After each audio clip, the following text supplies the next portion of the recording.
अस्सलाम वालेकुम दोस्तों, मैं इकबाल खान फ्रॉम दुबई से। इस्लाम में और हिंदू मैथोलॉजी में दोनों में ही शुभ अशुभ का कहीं जिक्र ऐसा कुछ नहीं है। ये खाली लोक कथाएं और लोक परंपराओं के अंदर विद्यमान है। अगर हम इस्लामिक दृष्टि से देखें तो हदीस के अनुसार इस्लाम में सुपरस्टिशन यानी अंधविश्वास को गलत बताया है। हदीस में कहा है कि अल तैरा यानी अंधविश्वास, यह अल्लाह के साथ में किसी को शरीक ठहराना, भागीदार बनाना, ये शिरक है।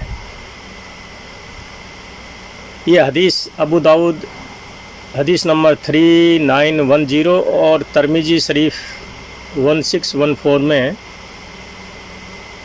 बताया है कि किसी जानवर का रास्ता काटना या कुंवारी कन्या का रोना या पीछे से टोकना या छींकना, ये सब जो है ये एक खाली अंधविश्वास है जो लोक कथाओं और लोक परंपराओं में विद्यमान है समाज के अंदर। दूसरा, अगर हम हिंदू मैथोलॉजी से भी देखें तो हिंदू धर्म में भी वेद, उपनिषद, श्रीमद् भागवत गीता, इनमें बिल्ली के रास्ते को काटने का कहीं उल्लेख ऐसा नहीं है। ये केवल लोक कथाओं में है, लोक मान्यताओं में समाज में फैली हुई है। श्रीमद् भागवत गीता में तो भगवान श्री कृष्ण स्वयं कहते हैं कि कर्मण्यवादी का रास्ते माँ फलेषु कदाचन, यानी कर्म के ऊपर उन्होंने जो है वो ध्यान दिया है, फल की इच्छा का ध्यान नहीं किया है। यानी इंसान का काम है कर्म करना, फल की इच्छा तो अब भगवान के हाथ में है। इसलिए हमें जो है वो अपने कर्मों पे जो है ध्यान देना चाहिए, न कि जो लोक मान्यताओं के अंदर जो फैली हुई जो अंधविश्वास है उनके ऊपर।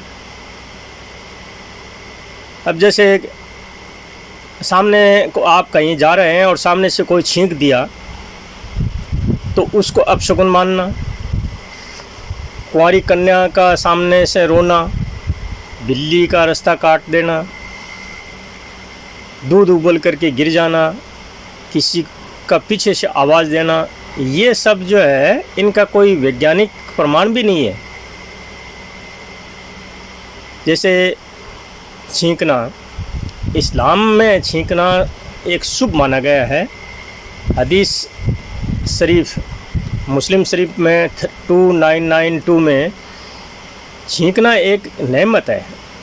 ये अल्लाह की तरफ से एक नेमत है कि हम जब छींकते हैं तो कहते हैं अल्हम्दुलिल्लाह, दूसरा उसको या रहमकल्ला, यानी छींकना एक अल्लाह की तरफ से नेमत है। कन्या का रोना एक भावनात्मक स्थिति होती है, इसमें शुभ अशुभ का कोई किसी चीज़ से लिंक नहीं है।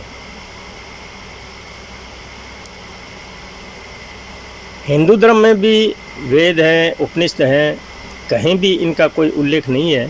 केवल ये लोक परंपराओं में है, लोक मान्यताओं से जुड़ी हुई चीज़ें हैं जो समाज में व्याप्त हैं। जो पुराने लोग हैं वो उन चीज़ों को मानते हैं। अगर इनको वैज्ञानिक दृष्टि से भी देखें तो छींक तब आती है जो नाक में कोई जलन हो या कोई धूल जम जाती है, तो छींक के द्वारा बैक्टीरिया जो है वो बाहर निकाला जाता है।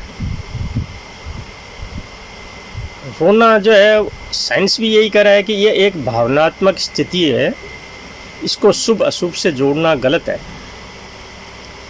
इसलिए हमें जो है अंधविश्वास के ऊपर न अंधविश्वासों पे जो है विश्वास नहीं करना चाहिए, बल्कि हमारे अपने कर्मों पे ध्यान देना चाहिए और कर्म से ही हमारा जो है वो जीवन सफल होता है। अंधविश्वासों से तो पीछे जाते हैं। तो इसलिए हमें अपने जो है कर्मों पे ध्यान दे करके हमें अपना जीवन को सफल बनाना है। दोस्तों, मेरी ये जानकारी आपको अच्छी लगी हो तो लाइक, कमेंट, शेयर अवश्य करें। सी यू अगेन। धन्यवाद।